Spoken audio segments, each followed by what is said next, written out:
Hey YouTube, this is the Art of Prepping. So what can we learn from the Native Americans? I don't even know where to start.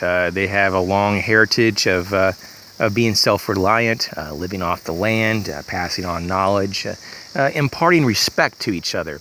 I think that first and foremost, their respect to each other and the land and the animals that give them food and clothing, shelter, are a really good lesson for us, for everybody around the world that has just gotten used to a very busy, fast-paced life, that you go to the grocery store or you go to a Walmart and get some clothes, or you go to J.C. Penney's or wherever you shop. You get used to things just being available and that you really didn't have to make anything. Now, you may have had to work quite a bit to save up that money to get it, but it's not like you're actually going out there and, catching and trapping the animals, hunting the animals, processing the food, processing the hide, the furs, and actually seeing the full process. So what we have nowadays is more of a disconnect from nature, a disconnect from our own heritage, from the people around us. As anything, though, we also forget that we are Americans, especially those who live in America that are watching. For those in another country, it's obviously your nation that we're talking about in this video.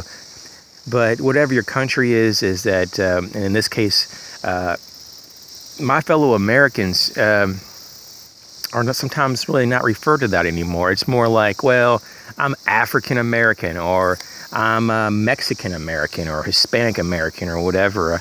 You don't always hear a lot of white people. It's rare to ever hear like white people to say, well, I'm European American. But everybody's trying to say that they're from another place, and that's what defines who they are, instead of saying, well, I'm an American. And I think this is a big problem. And I think that the Native Americans, though, they knew how to be together as people. And yes, there was different tribes, and yes, there was a lot of tribal fighting and wars. There's no doubt about it. But at the same time, though, when you look at the essence of who these people were, I really do believe that they had a lot of connections, though, with their environment and with just nature in general. It's something that we could definitely learn from.